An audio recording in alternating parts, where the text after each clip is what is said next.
نحمده ونصلي على رسوله الكريم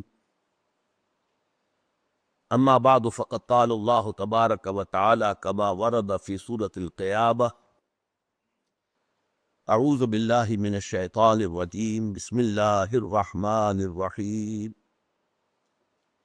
لا أقسم بيوم القيامة ولا أقسم بالنفس اللوامة أيحسب الإنسان أن لن نجمع عظامه بلى قادرين على أن نسوي بنانه بل يريد الإنسان ليفجر أمامه يسأل أيان يوم القيامة فإذا برق البصر وخسف القمر وجمع الشمس والقمر يقول الإنسان يومئذ أين المفر كلا لا وزر إلى ربك يومئذ المستقر ينبأ الإنسان يومئذ بما قدم وأخر بل الإنسان على نفسه بصيرة ولو ألقى معاذيره لا تحرك به لسانك لتعجل به إن علينا جمعه وقرآنه فإذا قرأناه فاتبع قرآنه ثم إن علينا بيانه كلا بل تحبون العاجلة وتذرون الآخرة وجوه يومئذ ناظرة إلى ربها ناظرة ووجوه يومئذ باسرة تظن أن يفعل بها فاقرة كلا إذا بلغت التراقي وقيل من راق وظن أنه الفراق والتفت الساق بالساق إلى ربك يومئذ المساق فلا صدق ولا صلى ولكن كذب وتولى ثم ذهب إلى أهله يتمطى أولى لك فأولى ثم أولى لك فأولى أيحسب الإنسان أن يترك سدى ألم يكن نطفة من مني يمنى ثم كان علقة فخلق فسوى فجعل منه الزوجين الذكر والأنثى أليس ذلك بقادر على أن يحيي الموتى بلى إن الله على كل شيء قدير ونحن على ذلك من الشاهدين والشاكرين والحمد لله رب العالمين رب اشرح لي صدري ويسر لي أمري واحلل عقدة من لساني يفقهوا قولي اللهم ربنا ألهمنا رشدنا وأعذنا من شرور أنفسنا اللهم أرنا الحق حقا وارزقنا اتباعه وأرنا الباطل باطلا وارزقنا اجتنابه آمین یا رب العالمین۔ مطالعہ قرآن حکیم کے جس منتخب نصاب کا سلسلہ وار درس ان مجالس میں ہو رہا ہے، آپ کو یاد ہوگا کہ اس کا پہلا حصہ 4 جامع اسباق پر مشتمل تھا۔ دوسرے حصے میں 5 سبق ہیں، یہ آج کا 5واں اور آخری سبق ہے دوسرے حصے کا، اور اس کا مضمون بنیادی طور پر ہے ایمان۔ آج ایمان بالآخرہ کے موضوع پر قرآن مجید کی ایک مختصر لیکن نہایت جامع اور نہایت مؤثر صورت ہے جس کا ہم مطالعہ کر رہے ہیں، اور یہ ان چند مثالوں میں سے ہے کہ جس میں قرآن مجید کی صورتوں کے نام ان کے مضمون کی مناسبت سے ہیں۔ اس کا نام سورہ قیامہ ہے، اور واقعہ یہ ہے کہ اس پورے سورہ مبارکہ میں قیامت ہی کے بارے میں تفصیلاً گفتگو ہو رہی ہے، مختلف اسالوب سے، مختلف پہلوؤں سے۔ اس مرحلے پر قرآن مجید کے اسلوب کے بارے میں اور اس کی ابتدائی صورتیں اور بعد میں نازل ہونے والی صورتوں کے مابین جو اسلوب کا فرق ہے، میں چاہتا ہوں کہ اس کے ضمن میں بعض بنیادی باتیں سمجھ لیں جو اس سورہ مبارکہ کے حوالے سے بڑی آسانی سے سمجھ میں آ جائے گی۔ پہلی بات تو یہ نوٹ کیجئے کہ قرآن مجید کا اسلوب یہ دنیا کی عام کتابوں کی طرح ایک کتاب نہیں ہے۔ دنیا کی کتابوں میں چیپٹرز ہوتے ہیں، ایک چیپٹر میں، ایک باب میں ایک بحث مکمل ہو جاتی ہے، پھر آگے بڑھتے ہیں۔ اب جو پہلے چیپٹر میں بحث ہو چکی تھی، اگر اس کو دوبارہ آپ دہرائیں گے تو یہ تصنیف کا عیب شمار ہوگا۔ قرآن مجید اس معنی میں کتاب نہیں ہے، اسی طریقے سے یہ شاعری نہیں ہے، بلکہ اس کے بارے میں تو قرآن مجید نے بہت امفیٹیکلی جو ہے نفی کی ہے، وما علمناہ الشعر وما ينبغی لہ، ہم نے اپنے نبی محمد کو صلی اللہ علیہ وسلم شعر سکھایا ہی نہیں، اور یہ ان کے شایان شان ہی نہیں۔ شاعروں کے ایک عمومی کردار کے بارے میں سورہ شعراء میں جو تبصرہ ہوا ہے، اگر اس کو بھی ذہن میں تازہ کر لیں، اس وقت نہیں ہے کہ میں اسے بیان کروں، تو شاعری سے تو برات کی ہے اللہ تعالیٰ نے، اور قرآن مجید جو ہے یقیناً شاعری نہیں۔ اچھا، اس میں ایک اور انداز ہوتا ہے، ایک کلیکشن آف ایسیز، مقالات کا مجموعہ۔ قرآن مقالات کا مجموعہ نہیں ہے، اس لیے کہ مقالات کا مجموعہ جب ہوتا ہے تو ہر مقالہ اپنے موضوع پر ایک یونٹ ہوتا ہے مکمل، اور اس مقالے کا جو مضمون ہے ظاہر بات ہے دوسرے مقالات میں پھر اس کی تکرار نہیں ہوتی، جبکہ قرآن مجید میں ہم دیکھتے ہیں کہ مثلاً قصہ آدم و ابلیس بھی قرآن مجید کی 7 صورتوں میں ریپیٹ ہو رہا ہے۔ اس حوالے سے نہ تو یہ عام معنی میں دنیاوی اعتبار سے کتاب ہے، نہ یہ کلیکشن آف ایسیز ہے، یہ کوئی مجموعہ مقالات نہیں ہے، یہ شاعری کی کتاب بھی نہیں ہے، یہ کیا ہے؟ قرآن کا اسلوب ہے خطبے کا، جیسے کہ خطیب، شعلہ بیان خطیب کھڑا ہوتا ہے مجمع میں خطاب کرتا ہے، اور ظاہر بات ہے کہ خطبے میں بعض چیزیں ایسی ہیں کہ جو میں اس کے ابھی نمایاں اس کے اوصاف بیان کروں گا کہ وہ آپ کو قرآن مجید میں بالخصوص نظر آئیں گے۔ نمبر ایک یہ کہ خطبہ جب بھی ہوتا ہے وہ خطیب خطبہ دیتا ہے، بعض صحیح معنی میں خطیب ہو، یہ سمجھ لیجئے ایک ہوتے ہیں لیکچررز، مقرر علیحدہ شے ہے، خطیب علیحدہ شے ہے، اوریٹری جسے کہا جاتا ہے انگریزی میں، وہ بالکل ایک دوسری شے ہے، اس میں جذبات اور اس میں جو ہے انسان کا احساسات کا جو دخل ہوتا ہے، جبکہ لیکچر میں ٹھنڈی ٹھنڈی بات ہوتی ہے، زیادہ عقل سے اپیل کیا جاتا، خطبے میں جذبات سے اپیل کیا جاتا، عقل سے بھی ہے لیکن یہ کہ جذبہ جو ہے وہ اس کے سامنے زیادہ رہتا ہے مخاطب کی حیثیت سے۔ نمبر دو یہ کہ خطیب شروع میں بھی بہت جامع بات کرتا ہے، اگر نہیں کرے گا، پھسپھسی بات سے بات شروع کرے گا تو لوگوں کی توجہ اپنی طرف کھینچ ہی نہیں سکے گا۔ شروع میں بھی بات ہونی چاہیے بڑی شاندار، بڑے انداز سے، اور بات جو ہے جامع ہو، لوگوں کی توجہ کو ایک طرف اپنی طرف مبذول کر لے، ان کو پوزیس کر لے، ان کی توجہ۔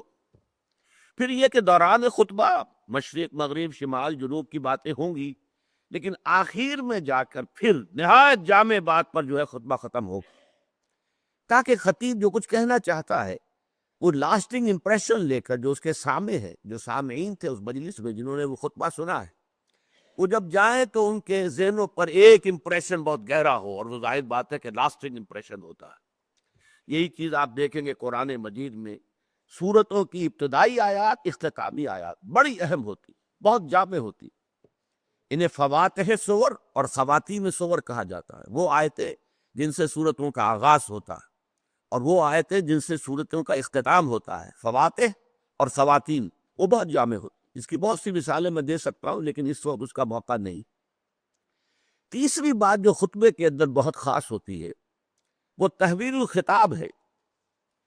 آپ کو معلوم ہے کہ ایک خطیب فرض کیجئے کہ مسجد کے ممبر پر کھڑا ہوا تقریر کر رہا، یا کسی پولیٹیکل پلیٹ فارم پر جلسے میں کھڑا تقریر کر رہا ہے، تو کبھی وہ حاضرین سے اس طور سے خطاب کرے گا گویا کہ وہ موجود نہیں ہے، صیغہ غائب کے اندر خطاب شروع کر دے گا۔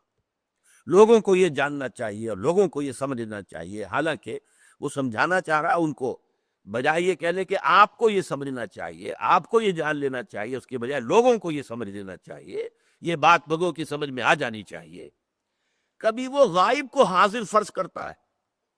ایوب خان کے زمانے میں کوئی مقرر کھڑا ہوتا تھا، جنرل صاحب ذرا ہوش کیجئے، ہوش ٹھکانے آنے چاہیے، آپ کیا کر رہے ہیں، غلط کام کر رہے ہیں۔ حالانکہ ظاہر بات ہے جنرل ایوب تو مجمع میں موجود نہیں ہوتے۔ آج بھی کوئی مقرر کرے گا اور وہ جنرل مشرف کو مخاطب کر لے گا جلسے کے اندر کھڑے ہو کر یا اپنے خطبہ جمعہ کے اندر، حالانکہ وہ وہاں موجود نہیں۔ تو کبھی غائب کو حاضر فرض کر لینا، کبھی حاضر کو غائب فرض کر کے گفتگو کرنا، اور ابھی ایک سے بات ہو رہی تھی، ابھی کسی اور سے بات شروع ہو گئی۔ اس میں یہ ہوتا ہے کہ مقالے میں اور کتاب میں بھی ہوتا ہے، لیکن وہاں یہ کہ انڈیکیشن دی جاتی ہے۔ مصنف یا مقالہ نگار یہ کہتا ہے اب میں چند باتیں ان حضرات سے کہنا چاہتا ہوں، یہ انڈیکیشن دے کر وہ اپنا خطاب کا رخ بدلتا ہے کہ ابھی کچھ اور لوگوں سے خطاب ہو رہا تھا، لیکن اب میں چند باتیں، چند گزارشات ان لوگوں کی خدمت میں پیش کرنا چاہتا ہوں۔ یہاں یہ نہیں ہوگا، کوئی انڈیکیشن نہیں ہوگا، بات فوراً جو ہے تحویل خطاب ہو جائے گا۔ ابھی کسی سے گفتگو ہو رہی تھی، ابھی کسی اور سے شروع ہو گئی ہے، ابھی منکرین قیامت سے بات ہو رہی تھی، ابھی اہل ایمان سے بات شروع ہو گئی ہے، ابھی جو مخالفین تھے حضور کے ان سے بات ہو رہی تھی، ابھی حضور سے بات شروع ہو گئی ہے، اور اس میں کوئی انڈیکیشن نہیں ہوتی کہ یہ بات اب ہم ان سے کہہ رہے ہیں۔ یہ آپ کو سمجھنا ہوتا ہے قرآن مجید کا، سے آپ کو سباق جو آیات کا، کہ اب یہاں پر رخ بدل گیا ہے، یہاں خطاب بدل گیا۔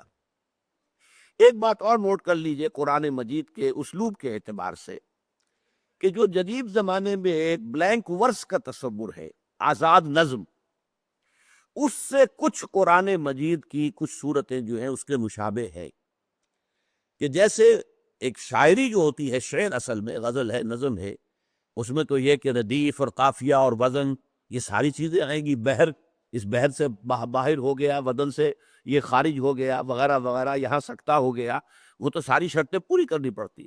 بلینک ورس میں یہ نہیں ہے، وہاں یہ کہ ایک مصرع چھوٹا ہے، ایک لمبا چلا جا رہا ہے۔ البتہ یہ کہ جو قوافی ہوتے ہیں ان میں کچھ مناسبت ہوتی ہے۔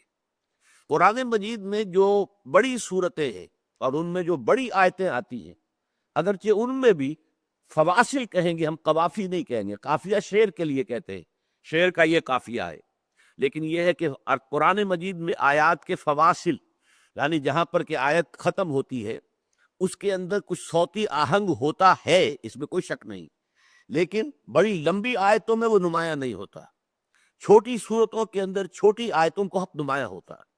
میں نے ابھی اسی لیے ایک خطبے کے انداز میں آپ کو سورہ قیامت سنائی ہے۔ میں نے عام قرات کا جو انداز ہوتا ہے، تلاوت کا جو انداز ہوتا ہے، وہ اختیار نہیں کیا۔ آج سورہ قیامت جو میں نے پڑھی آپ کے سامنے، اس میں خطبے کا انداز ہے۔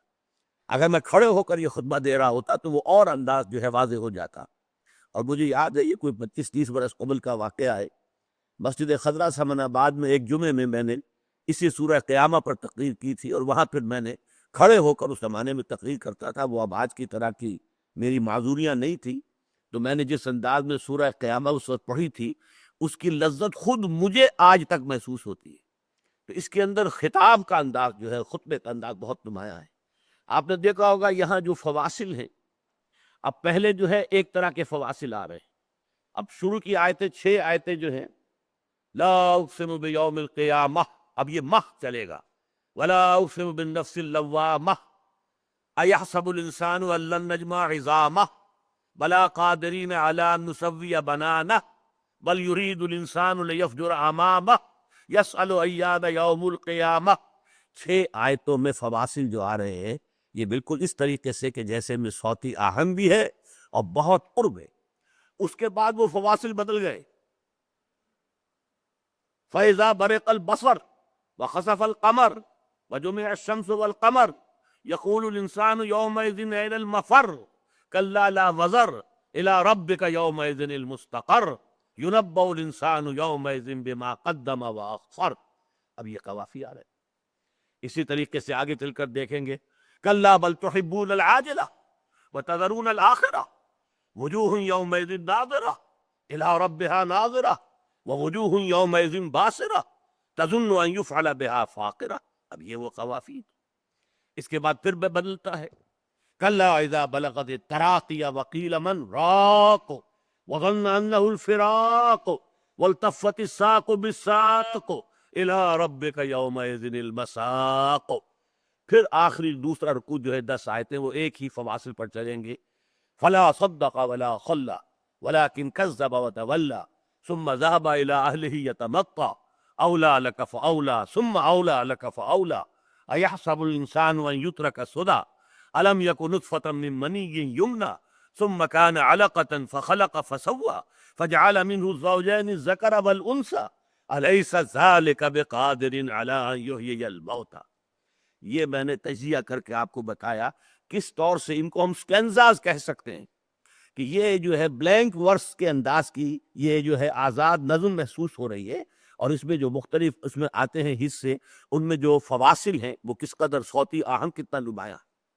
تو پہلی بات تو میں نے آج عرض کی، خاص طور پر یہ پہلو چونکہ سورہ قیامہ میں بہت نمایاں ہے، یہ خطبے کے انداز میں، یہ اوریٹری ہے، اس کے اندر اس میں جذبات سے اپیل ہے، اس میں عقلی اور منطقی بات بہت کم ہے، وہ دبی ہوئی ہے، چھپی ہوئی ہے، موجود ہے لیکن وہ نمایاں نہیں، خفی انداز میں ہے۔ باقی اصل جو ہے انسان کے جذبے سے اپیل کی گئی، اور پھر یہ کہ اس کا انداز جو ہے میں نے جیسا کہ آپ کو بتایا، اگر مل سکتا ہے کسی درجے میں تو بلینک ورس یا آزاد شاعری سے مل سکتا ہے۔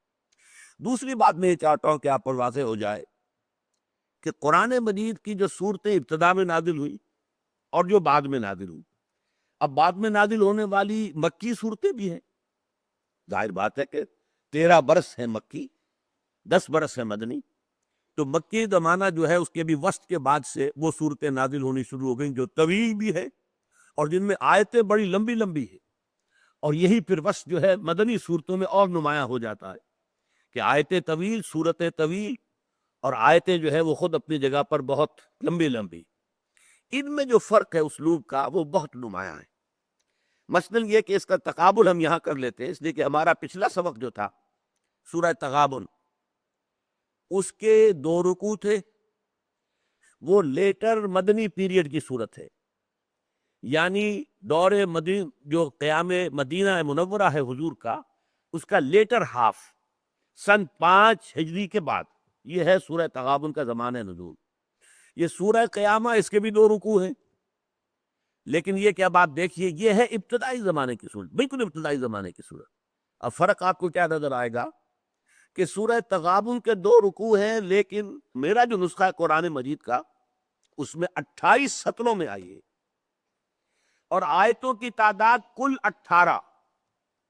سورہ قیامہ کی بھی 2 رکوع ہیں لیکن 18 سطروں میں آ گئی ہے، اور آیتوں کی تعداد 40۔ دس از دی کنٹراسٹ۔ یہاں چھوٹی چھوٹی آیتیں، لا اقسم بیوم القیامہ ولا اقسم بالنفس اللوامہ ایحسب الانسان ان لن نجمع عظامہ، چھوٹی چھوٹی آیتیں۔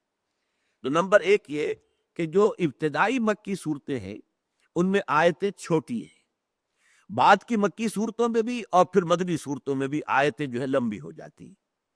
پھر یہ کہ ابتدائی دور کی مکی صورتوں میں صوتی آہنگ بہت نمایاں ہے، جیسا کہ ابھی میں نے آپ کو سورہ قیامہ پڑھ کر سنائی ہے، کس قدر اس کے اندر یوں سمجھیے ڈیوائن میوزک ہے، اس کے اندر، اس میں ایک ملکوتی غنا ہے، ایک موسیقی ہے، یہ ڈیوائن میوزک ہے، اس کے اندر وہ صوتی آہنگ موجود ہے، وہ فواصل کا معاملہ، اس کی مناسبت موجود ہے۔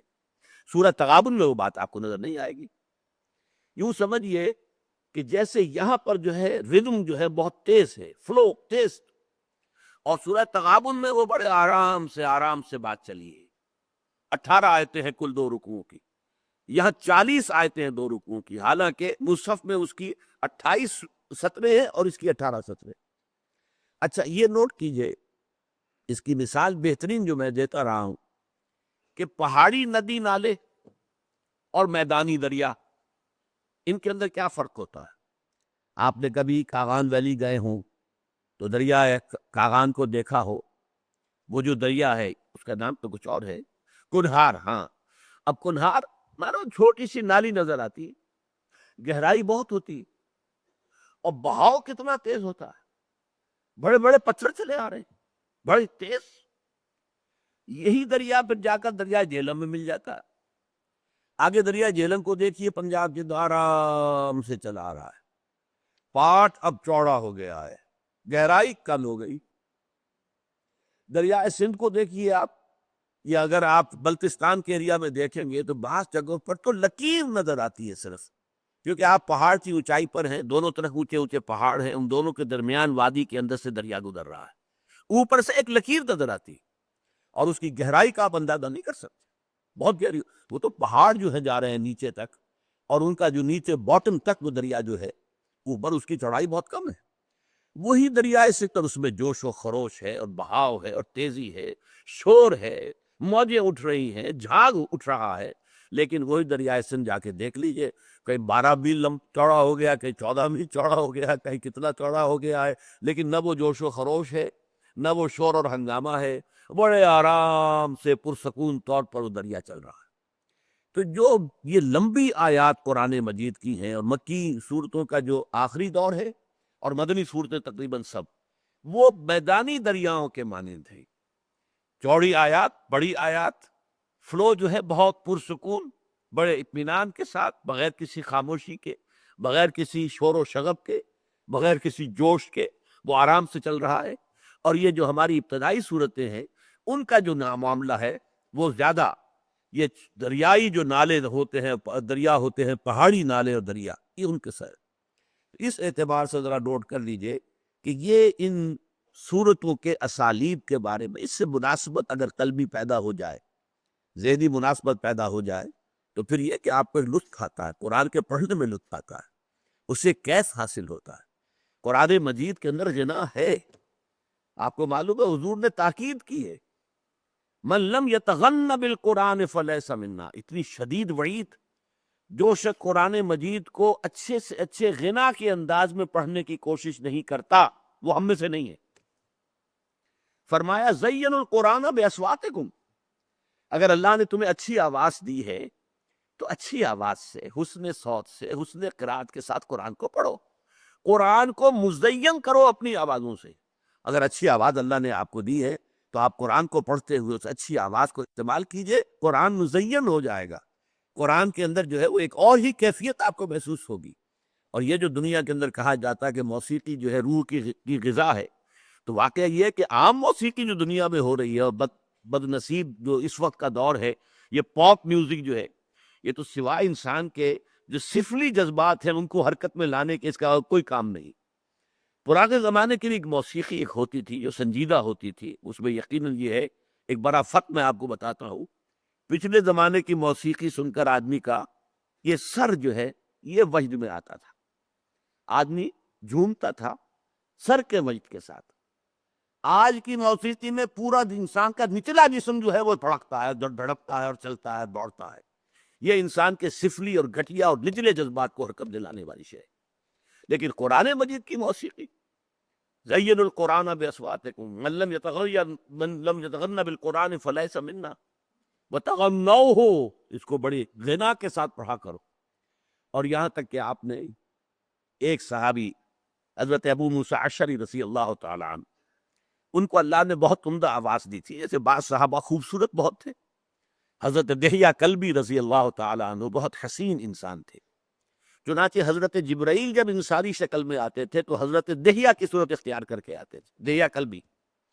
اسی طرح صوت جو ہے، صوتی آہنگ اور اچھی آواز، یہ اللہ تعالیٰ نے حضرت ابو موسیٰ اشعری کو عطا فرمائی تھی۔ تو ایک مرتبہ حضور رات کو گشت پر تھے، آپ نے دیکھا حضرت ابو موسیٰ اشعری کے مکان کے قریب سے، مکان کیا ہوتا تھا، حجرے ہوتے تھے چھوٹے چھوٹے سے، وہاں یہ تھوڑی تھا کہ اب یہ اتنا بڑا باہر کا کمپاؤنڈ ہے پھر اس کے اندر جو ہے وہ کوئی ڈیوڑی آئے گی، پھر چھوٹے چھوٹے حجرے تھے۔ تو حضور حضرت ابو موسیٰ اشعری کے حجرے کے بعد کھڑے ہو کر قرآن سنتے رہے۔ وہ قرآن پڑھ رہے تھے رات کو تہجد میں، اور جس کیفیت کے ساتھ پڑھ رہے تھے تو حضور کافی دیر تک کھڑے ہو کر سنتے رہے۔ پھر اگلی صبح فجر میں جب ملاقات ہوئی تو حضور نے تحسین فرمائی، یا ابا موسیٰ انک قد اوتیت مزمارا من مزامیر آل داود، اے ابو موسیٰ اشعری، آپ کو تو اللہ نے آل داود کے سازوں میں سے ایک ساز عطا کیا۔ حضرت داؤد علیہ السلام کو اللہ تعالیٰ نے لحن داؤدی مشہور ہے، بہت اچھی آواز، حسین آواز دی تھی۔ وہ جب تہجد کے اوقات میں، اور جس کو ہم کہتے ہیں small hours of the morning، یہ صبح کے 3 بجے، 4 بجے، 2 بجے، جب وہ اللہ تعالیٰ کے حمد کے ترانے جو ہیں الاپتے تھے، تو قرآن مجید کی گواہی یہ ہے کہ پہاڑ بھی ان کے ساتھ وجد میں آ جاتے تھے اور پرندے بھی ان کے ساتھ آواز ملاتے تھے۔ یہ تاثیر تھی لہن داؤدی کی، حضرت داؤد علیہ السلام کے پڑھنے پہ۔ تو حضور نے فرمایا جیسے اللہ تعالیٰ نے حضرت داؤد کے گلے میں ایک ساز رکھ دیا تھا، وہ ساز کوئی باہر کا ساز نہیں ہے، بلکہ وہ گلے کے اندر ساز ہے جو اللہ تعالیٰ نے بہترین آواز دی ہے، خوبصورت آواز دی ہے، ایک غنا والی جو ہے غنائی آواز دی ہے۔ تو جیسا اللہ تعالیٰ نے یہ مزمار عطا کیے تھے آل داؤد کو، اے ابو موسیٰ تمہیں بھی اللہ نے انک قد اوتیت مزمارا من مزامیر آل داود، آل داود کے سازوں میں سے ایک ساز اللہ نے عطا کر دیا۔ تو یہ چیزیں جو ہے جیسا کہ میں نے عرض کیا کہ ابتدائی جو صورتیں ہیں ان میں یہ بہت نمایاں ہے، یہ آہنگ اور یہ تیز فلو اور ایک خاص جو ہے صوتی اس کا اثر ہے اس کے اندر۔ اور میں نے تو آپ کو اپنا تجربہ بتایا ہے کہ بعض صورتوں سے مجھے کچھ ایک طرح سے آج میں سوچتا ہوں تو کہتے ہوئے بھی مجھے ڈر لگتا ہے، لیکن یہ کہ کیفیت تھی مجھ پر یہ کہ مجھے کچھ بودھ سا تھا، انقباس ہوتا تھا۔ سورہ رحمان، سورہ واقعہ اور سورہ دہر، اس میں یہ زیادہ ذکر ہے جنت کے نعمتوں کا، اور یہ حور اور غلمان اور شرابے اور فلاں اور فلاں اور فلاں اور میوے اور پھل اور یہ اور وہ اور دودھ کی نہریں اور شہد کی نہریں، یہ جو ہے اپراتی تھی۔ یہ تو ہمارے جو دنیا دار لوگ ہیں ان کی دلچسپی کی چیزیں ہیں، روحانیت سے ان چیزوں کا کیا سروکار ہے؟ تو طبیعت میں ایک طرح کا ایک حجاب سا تھا ان صورتوں سے۔ واقعہ یہ ہے میرا یہ حجاب رفع ہوا ہے جب شیخ القراء محمود خلیل حسری رحمۃ اللہ علیہ ان کا میں نے قرات کردہ سورہ رحمان کا ریکارڈ سنا ہے اور سورہ واقعہ کا۔ یہ آئے تھے صدر ناصر صاحب جب آئے تھے، 50s کی بات ہے، جب صدر ناصر صاحب دورے پر آئے تھے پاکستان کے، تو ان کے ساتھ قاری محمود خلیل حسری آئے تھے۔ انہوں نے جو نیو ٹاؤن کی مسجد ہے اس میں بھی ایک محفل قرات منعقد کی تھی۔ پھر کچھ عرصے کے بعد وہ یہاں بھی آئے اور یہاں جامعہ اشرفیہ میں ان کی محفل تھی، وہاں انہوں نے سورہ واقعہ پڑھی پوری کی پوری، اور میں حیران ہوں، کوئی دلیل نہیں، کوئی منطق نہیں، لیکن میں نے اس قرات کو سنتے ہوئے محسوس کیا کہ میرے قلب کے اوپر سے وہ پردہ، وہ حجاب یا وہ زنگ جو ہے اتر رہا ہے خود بخود۔ یہ اس کا صوتی اثر ہے، قرآن مجید کی آواز کے اندر ایک اثر ہے۔ اسی لیے قرآن مجید کو اگر کوئی شخص سمجھتا نہیں ہے، اگر پڑھتا ہے صحیح طور پر، وہ بھی کسی نہ کسی فائدے سے محروم نہیں رہتا۔ ہاں، قرآن اس لیے آیا کہ آپ سمجھیں، اسے سمجھ کر پڑھیں، اس لیے آیا کہ آپ اس پر عمل کریں، لیکن یہ کہ محض قرآن کی تلاوت چاہے وہ سمجھ میں نہ آئے، اس کے اندر جو ملکوتی غنا ہے، جو ڈیوائن میوزک ہے، وہ یقیناً انسان کو اثر انداز ہوتی ہے۔ بہرحال یہ چند باتیں میں نے چاہی تھی کہ آج اس سورہ قیامہ کے حوالے سے آپ حضرات کے سامنے رکھوں۔ اب آئیے ہم اس کا لفظ بلفظ مطالعہ شروع کرتے ہیں۔ بسم اللہ الرحمن الرحیم۔ لا اقسم بیوم القیامہ، یہاں یہ نوٹ کیجئے، یہ بھی قرآن کے اسالیب میں سے ایک اسلوب ہے۔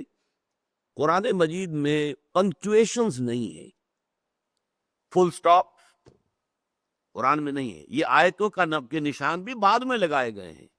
حضور کے زمانے میں، دور صحابہ میں آیتوں کے نشان بھی نہیں تھے کہ یہاں آیت ختم ہو گئی، یہاں یہ نہیں، کچھ نہیں۔ اور یہ جو لکھے ہوتے کہیں قف، یہاں رک جاؤ، یہاں وقف لازم ہے، یہاں لا لگا ہوا، یہاں مت رکنا، یہ ساری چیزیں جو ہے ڈائریکشنز، یہ اجمیوں کے لیے ہیں، ان لوگوں کے لیے جن کی مادری زبان عربی نہیں ہے۔ قرآن مجید جن لوگوں کے لیے ابتداً نازل ہوا تھا وہ عرب تھے، ان کی اپنی زبان تھی، انہیں ان چیزوں کی ضرورت نہیں تھی، وہ سمجھتے تھے۔ اس حوالے سے یہاں اصل میں لا اقسمو، اگر لا کو اقسمو کے ساتھ جوڑ کر پڑھیں گے تو اس کا ترجمہ ہوگا میں قسم نہیں کھاتا، لیکن یہ نہیں ہے۔ مفسرین نے لکھا کہ لا یہاں زائدہ ہے، بے معنی ہے، نہیں، بے معنی نہیں ہے، قطعاً نہیں ہے، یہ غلط بات ہے، بلکہ یہاں لا کے بعد ایک وقفہ ہے، لا اقسم بیوم القیامہ، جسے ہم انگریزی میں کوما لگائیں گے، نے I swear by the day of resurrection۔ یہ نے اور نے کے بعد ایک کوما، اس کا مطلب یہ نے علیحدہ ہے۔ کیا مطلب ہے؟ تمہارے ذہنوں میں جو خناس بھرا ہوا ہے وہ غلط ہے، تمہیں جو شکوک و شبہات ہے قیامت کے وقوع میں وہ غلط ہے، تمہاری ساری باتیں پادر ہوا ہیں، میں ان سب کی نفی کرتا ہوں۔ لا اقسم بیوم القیامہ، میں قسم کھاتا ہوں قیامت کے دن کی۔ اور ایک تو نمبر سمجھیے، قیامت کہتے کسے ہیں؟ ہمارے ہاں اردو میں غلط العام کے طور پر قیامت کہتے ہیں الساعہ کو۔ قرآن مجید میں دو الفاظ علیحدہ علیحدہ ہے، الساعہ، جب یہ جب قیامت جسے ہم قیامت کہتے ہیں آئے گی، اور یہ سارے کرے ٹکرا جائیں گے اور سورج سوا نیزے پر آ جائے گا اور زلزلہ آئے گا، یا ایھا الناس اتقوا ربکم ان زلزلۃ الساعۃ شیء عظیم، یہ جو قیامت کا ساعت کا زلزلہ ہے وہ بہت بڑی شے ہے، اسے قرآن قیامت نہیں کہتا، وہ الساعہ والساعۃ ادھیٰ وامر، وہ جو ہے ساعہ، جبکہ یہ ہلچل بچ جائے گی پوری کائنات کے اندر، تباہی آئے گی، وہ در حقیقت بہت ہی کڑوی شے ہے اور بہت ہی وہ خوفناک شے۔ قیامہ کا لفظ اصل میں قرآن مجید میں ہے ریزریکشن کے لیے، جب قبروں سے اٹھ کر کھڑے ہو جائیں گے۔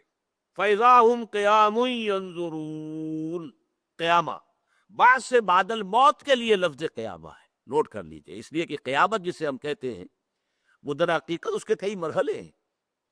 پہلے سور پھونکا جائے گا، ایک زلزلہ آئے گا، بہت پرہیبت معاملہ ہوگا، بہت خوفناک صورت ہوگی۔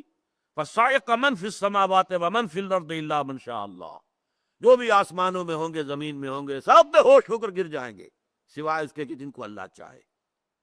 عام خیال یہ کہ سوائے حملۃ العرش، وہ جو فرشتے ہیں جو اللہ کے عرش کو اٹھائے ہوئے، صرف وہ بچیں گے، ان پر موت طاری نہیں ہوگی، ورنہ ساری آسمانی مخلوق پر، تمام فرشتوں پر، تمام جنات پر، تمام انسانوں پر موت طاری ہو جائے گی۔ یہ ہے الساعہ۔ اب کس کے بعد کتنا عرصہ گزرے گا ہم نہیں جانتے، پھر دوبارہ سور میں پھونکا جائے گا، ثم نفخ فیہ اخری فاذا ہم قیام ینظرون، جب دوبارہ سور میں پھونک ماری جائے گی تو وہ سب کے سب کھڑے ہوں گے۔ یخرجون من الاجداث سرعا کانہم الی نصب یوفضون، وہ اپنی اپنی قبروں سے نکل کر ایسے دوڑیں گے جیسے کہ کوئی ہدف ہے جس تک پہنچنا ہے، انہیں دوڑ لگا رہے ہیں ایک دوسرے کی طرف۔ یہ ہے قیامہ۔ اس روز پھر انسان کو اللہ کے سامنے کھڑے ہونا پڑے گا، جواب دہی کرنی پڑے گی۔ Grand accountability of the day of judgement, he will have to face it. تم کیا کر کے لائے ہو، میں نے تمہیں کیا کیا کیا کیا دیا اور تم نے کیا کیا، اس کا حساب کتاب ہوگا۔ اس کے لیے ایک حدیث بڑی جامع ہے کہ فرمایا لن تزول قدم ابن آدم حتی یسأل عن خمس، ابن آدم، آدم کی نسل کے کسی فرد کے قدم ہل نہیں سکیں گے کٹہرے سے۔ جیسے عدالتوں میں آپ نے دیکھا ہوگا ملزم یا ملزم کہنا چاہیے کھڑا ہوا ہے کٹہرے کے اندر، اس پر جرا ہو رہی ہے، حساب کتاب ہو رہا ہے، وکیل سوال کر رہا ہے، جج سوال کر رہا ہے، تو وہ کٹہرے میں کھڑا ہے۔ اس کٹہرے میں اللہ تعالیٰ کی عدالت اخروی کے کٹہرے سے ہل نہیں سکیں گے قدم جب تک 5 چیزوں کا حساب نہ لے لیا جائے۔ عن عمرہ فیما افناہ، ہم نے عمر دی تھی تمہیں 80 برس، کہاں گلائی کہاں گوائی، ذرا بتاؤ تو صحیح، کیا کر کے لائے؟ 80 برس میں کیا خیر بنایا، کیا نیکی کمائی، بتاؤ۔ وان شباب ہی فیما ابلا، اور خاص طور پر اس عمر کا ایک حصہ تھا شباب، جوانی، امنگیں تھیں، ولولے تھے، حوصلے تھے، جسم میں طاقت تھی، اس میں کیا کیا تھا؟ وہ جوانی کہاں گنوائی تھی یا کہاں گلائی تھی، اس کے لیے لفظ استعمال ہوتا ہے ہمارے یہاں۔ عن عمرہ فیما افناہ وان شبابہ فیما ابلا وعن مالہ من این اکتسبہ وفیما انفقہ، مال کا پیسے کا حساب دو، کہاں سے کمایا تھا، حلال سے کہ حرام سے، اور کہاں خرچ کیا تھا، جائز میں یا ناجائز میں، گلچھروں میں، بدماشیوں میں، عیاشیوں میں، یا نیکیوں میں، خیر میں، بھلائی میں، اللہ کے دین کی خدمت میں، ادائے حقوق میں، لاؤ حساب۔ اور آخری وَعَمَّا عَمِلَ فِيمَا عَلِمَ، جو علم تمہیں حاصل ہوا اس میں عمل کتنا کیا۔ یوں سمجھیے کہ اگر علم انسان کو زیادہ حاصل ہو جائے تو اکاؤنٹیبلٹی بھی اسی نسبت سے بڑھ جائے گی۔ جس کے پاس علم کم ہے اس کا حساب کتاب بھی اسی معاملے میں کم ہوگا، جس کے پاس پیسہ کم ہے اسی طرح اس کا حساب کتاب بھی کم ہوگا۔ جس کو اللہ نے دنیا میں پیسہ زیادہ دیا ہے اسے تو حساب چکاتے دیر لگے گی، بڑی بہت مشکل سے چھٹکارا ہوگا۔ جیسے انکم ٹیکس والے اگر IRA جو ہے امریکہ میں، وہ اگر کسی کے اوپر ہاتھ ڈال دے تو پھر ان کے لیے قیامت آ جاتی ہے۔ وہ تو پھر یہ کہ اس کے چنگل سے نکلنا کسی انسان کے بس کا روگ نہیں ہے۔ اسی طریقے سے یہ انکم ٹیکس کا دنیا میں حساب جو ہوتا ہے، اللہ تعالیٰ جب حساب لے گا عن مالہ من این اکتسبہ وفیما انفقہ، تو یہ دن جو ہے لا اقسم بیوم القیامہ، تمہیں اس دن کے بارے میں کوئی شک ہے، شبہ ہے، کوئی مغالطہ ہے، تم اسے مستبعد سمجھتے ہو، تم سمجھتے ہو کہ انہونی بات ہے، میں قسم کھاتا ہوں کہ وہ ہو کر رہے گا۔ یہ بالکل وہی اسلوب ہے جو ہمارے پچھلے درس میں تھا سورہ تغابن میں، زعم الذین کفروا ان لن یبعثوا، یہ کافر جو ہیں اس زوم میں مبتلا ہو گئے، اس خام خیالی میں مبتلا ہو گئے کہ انہیں اٹھایا نہ جائے گا۔ قل بلا وربی لتبعثن ثم لتنبؤن بما عملتم، کہہ دیجئے اے نبی کیوں نہیں، اور مجھے اپنے رب کی قسم ہے تم لازماً اٹھائے جاؤ گے اور پھر تمہیں جتلا دیا جائے گا جو کچھ کہ تم کر کے لائے۔ یہ وہی انداز ہے، لا اقسم بیوم القیامہ ولا اقسم بالنفس اللوامہ، اور نہیں میں قسم کھاتا ہوں نفس لوامہ کی۔ اس پہ سارا استدلال جو اس سے پہلے ہم پڑھ چکے ہیں قیامت کے بارے میں، استدلال کیا ہے؟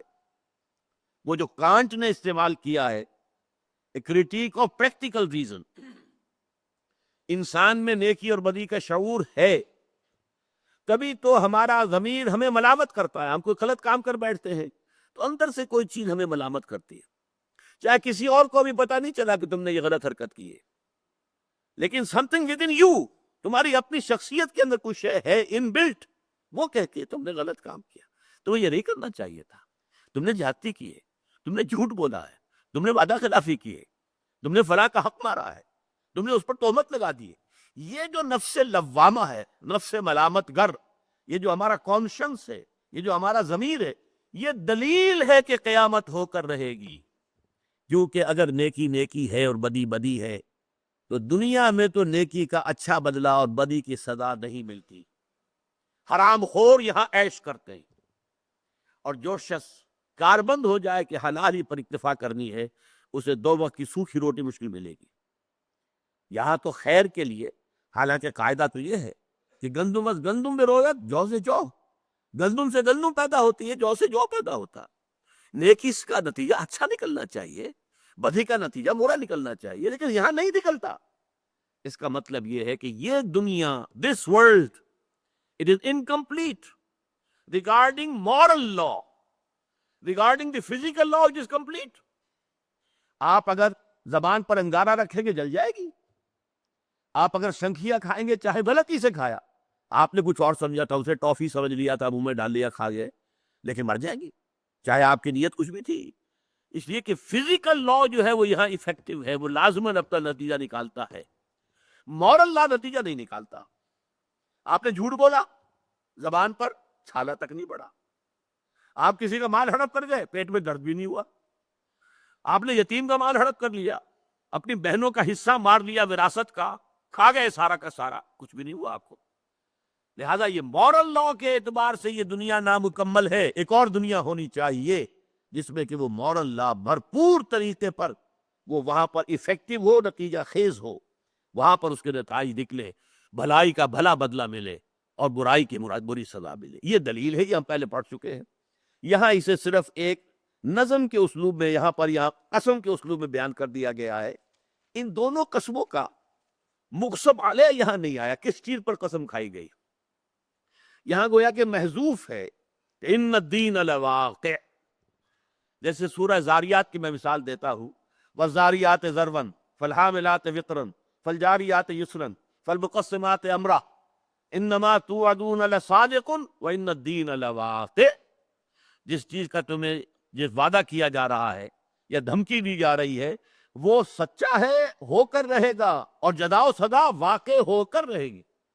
یہ جزا و سزا کا وقوع جو ہے، اس کا یقینی ہونا، یہ در حقیقت یہاں مقسم علیہ ہے۔ لا اقسم بیوم القیامہ ولا اقسم بالنفس اللوامہ ایحسب الانسان ان لن نجمع عظامہ۔ کیا انسان یہ سمجھتا ہے کہ ہم اس کی ہڈیاں جمع نہ کر سکیں گے؟ یہ وہ عام آدمی جو کہتے تھے جب ہم ہڈیاں ہو جائیں گے، ہماری جو ہے مٹی ہو کر مٹی میں مل جائیں گے، ہماری ہڈیاں بھی جو ہے وہ کھرکھری اور بربری ہو جائیں گی، یہ سب کس پھر ہمیں دوبارہ اٹھا لیا جائے گا۔ ہیہات لما توعدون، انہونی بات ہے، انہونی بات ہے، نہیں ہو سکتا۔ یہ خامخواہ کی بات کہہ رہے ہیں، یہ ہو ہی نہیں سکتا۔ افآباؤنا الاولون، کیا ہمیں بھی اٹھا لیا جائے گا؟ ہمارے آباء و اجداد جنہیں مرے ہوئے سینکڑوں برس ہو گئے، انہیں بھی دوبارہ اٹھا لیا جائے گا؟ نہیں، یہ انہونی بات ہے۔ اس میں اصل شے کیا ہے؟ اللہ تعالیٰ کی صفت قدرت کی نفی ہے۔ دیکھیے یہاں جن لوگوں سے گفتگو ہو رہی ہے، یہ معین کر دیجئے پہلے، وہ اللہ کے منکر نہیں ہے، وہ منکر ہے قیامت کے، ریزریکشن کے، بعث بعد الموت کے، اللہ کے منکر نہیں ہے۔ اللہ کے ساتھ فرض کیجئے انہوں نے شریک ٹھہرا لیے، لیکن یہ کہ وہ انکار اللہ کا نہیں ہے۔ کسی مشرکانہ نظام میں ایک بڑے خدا کا انکار نہیں ہے۔ اللہ، بڑا اللہ، وہ ایک ہی ہے، عربوں کے نزدیک بھی وہ ایک ہی تھا۔ آلہہ یہ چھوٹے تھے، چھوٹے معبود، لات، عزیٰ، منات، حبل، یہ سب چھوٹے معبود تھے۔ بڑے جی سے لکھے جانے والا گاڈ، وہ چاہے یونان میں اور چاہے روم میں، وہ ایک ہی رہا ہے ہمیشہ، لیکن چھوٹے جی سے گاڈز اینڈ گاڈیسز وہ بے شمار ہیں، ان کے کنبے ہیں، خاندان ہیں، ان کی بیویاں ہیں، ان کے فلاں ہیں، ان کی ڈائنسٹیز ہیں، ان کی تعداد آپ گن نہیں سکتے، وہ گاڈز اینڈ گاڈیسز ہیں، لیکن انہیں لکھا جائے گا چھوٹے جی سے، بڑے جی سے نہیں۔ ہندوستان میں پرماتما، مہادیو تو ایک ہے، مہادیو کس کا مطلب یہ ہے دی گریٹسٹ دیوتا، وہ تو ایک ہی ہوگا نا۔ مہا کسے کہتے ہیں؟ مہاتما کسے کہتے ہیں؟ مہا آتما، فلاں شخص جس کی روح بہت بڑی ہے، جو روح کے اعتبار سے، روحانی اعتبار سے بہت اونچا ہے، مہا بھارت، دی گریٹر بھارت۔ تو اسی طریقے سے ایک ہے مہادیو، بڑا بڑا دیوتا، اور دیویاں اور دیوتا بے شمار ہے، مہادیو تو ایک ہی ہے۔ تو خدا کا انکار نہیں تھا، انکار تھا ریزریکشن کا۔ اب ظاہر بات ہے کہ یہاں پر جو اعتراض کیسے ہوگا، اس کا مطلب یہ کہ اللہ تعالیٰ کی صفت قدرت کی نفی ہو رہی ہے۔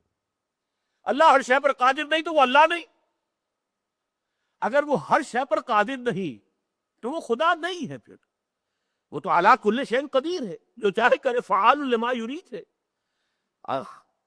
ایحسب الانسان ان لن نجمع عظامہ، کیا یہ انسان سمجھتا ہے کہ ہم اس کی ہڈیاں جمع نہ کر سکیں گے؟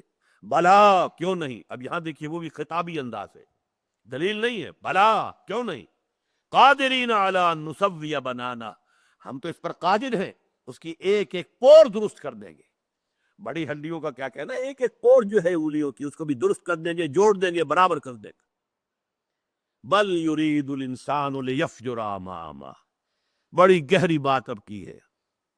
یہ جو انسان انکار کرتا ہے بعث بعد الموت کا اور آخرت کا، یہ کیوں کرتا ہے؟ اس لیے نہیں کہ اس کے پاس کوئی دلیل ہے، اصل وجہ کیا ہے؟